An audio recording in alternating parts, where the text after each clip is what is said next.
왜 어째서 정신건강을 챙기는 일은 이렇게도 힘든 걸까요? 몸이 아프면 병원에서 치료를 받거나 아플까봐 예방접종도 맞고 주기적으로 건강검진을 받아요.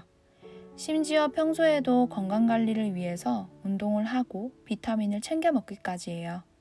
그런데 정신건강은 어떤가요? 아프면 병원을 가기는커녕 어떻게든 치료를 피하기 위해서 선택하는 방법들이 참고 견디거나 숨기는 것들이에요.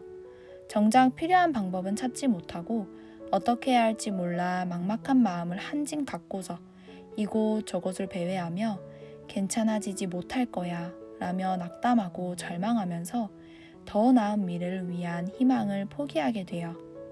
심지어 자신이 나약해서, 의지가 약해서 라며 스스로를 탓하기까지 하면서요. 정신의학에서 많은 학자들이 몸과 정신이 연결되어 있다고 해요. 이유 없이 몸이 아프고 무겁게 느껴져 찾은 내과에서 정신과 진료를 받아볼 것을 권유하기도 해요.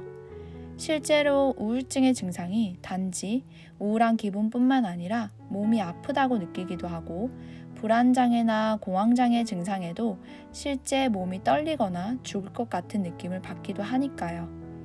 많은 사람들이 몸과 정신이 연결되어 있다는 이론은 알고 있지만 정작 그것을 인정하지는 않는 것 같아요. 제가 정신전문 간호사로서 상담하는 일을 하면서 만난 사람들이 그랬어요. 대부분의 사람들이 혼자 견디고 견디다 마음이 곪은 사람들이었어요. 이런 의문에 답을 달아보기 위해 그분들에게 질문을 했었어요. 여기 오기까지 당신은 어떤 노력을 하였나요? 대답은 다양했어요. 노력해봤자 무슨 소용이에요. 눈에 보이지도 않고 확인할 수도 없는데 그런 노력조차 귀찮아요. 노력을 하지 않은 게 아니에요. 심리 상담도 받아보고 공부도 해봤고 약도 먹어보고 명상도 해봤어요. 근데 일시적이었지 별다른 소용이 없었어요. 두려웠어요. 내가 모르는 또 다른 문제가 있을까봐. 그래서 어떤 노력을 하는 것이 엄두가 나지 않았어요. 대답만 들었을 때는 지금 이렇게 마주 앉아 있는 것도 부질없고 필요 없는 노력이라고 말하고 있는 듯 했어요. 하지만 이 이야기를 했던 사람들은 모두 저와 상담실에 마주 앉아 있었고 무엇인지 정확하지는 않지만 변화를 위해 다시 한번 용기를 낸 사람들이었어요. 그럼에도 불구하고 달라지고 싶은 거예요. 포기하고 싶은 순간에 작은 빛이라도 있기를 바라는 거고 젖은 수건처럼 처진 몸을 어떻게든 이끌고 이불을 박차고 나오고 싶은 거예요. 다만 방법을 모를 뿐인 거지 포기하고 싶어서가 아니라는 얘기예요. 다들 정신건강을 챙기라고 하는데 정신건강을 챙기는 일에 있어서 누구도 어떻게 하는 것이 좋다는 정확한 방법을 제시하지 않고 있는 것 같아요. 상담받아보세요. 병원에 가보세요. 혼자 극복해보세요. 이런 권유는 많지만 어떨 때, 어느 정도일 때, 그러면 지금의 나는 이라는 것에 대한 구체적인 안내는 찾기가 힘들어요. 그러다 보니 대부분의 사람들이 혼자서 결정을 해요. 주변 사람들의 시선과 지금까지의 경험에 의해서요.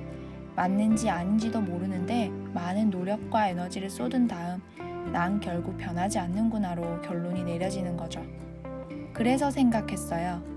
누군가의 삶 속에서 가장 어두운 시기를 함께 겪고 있는 안내자이자 정신전문 간호사로서 내가 할 수 있는 것이 무엇일지.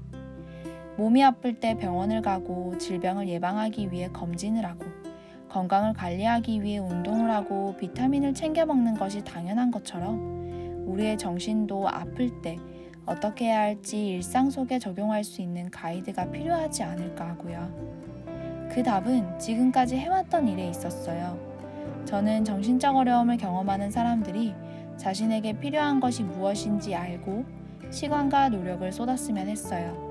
갈 곳을 잃어 방황하는 마음들을 혼자 부둥켜 안고 안절부절하다 제풀에 지치지 않도록 말이에요. 진단과 처방의 목적을 두지 않고 얼마나 아플 때 병원을 가야 될지, 약을 복용하면서 어떤 것이 불편할 수 있는지, 상담을 받아도 될지, 방향을 안내해 주어 단지 이야기를 들어주는 것을 넘어 정말 필요한 것을 함께 고민하고 상담이 필요하다면 훈련과 학습의 목적을 가지고 일상 속에서 지속 가능한 방법들을 찾는 거예요.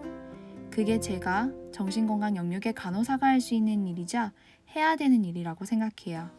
이러한 바람을 가지고 의학적 지식을 보유한 정신간호사, 정신건강간호사, 정신전문 간호사가 모인 가장 안전한 곳 이웃집 블루를 만들었어요. 우울의 또 다른 이름인 블루가 특별한 누군가를 지칭하는 색이 아닌 우리 주변에 있으며 나를 나타내기도 하는 이웃집과 만나는 순간 가장 따뜻한 색이 될 거라 믿어요.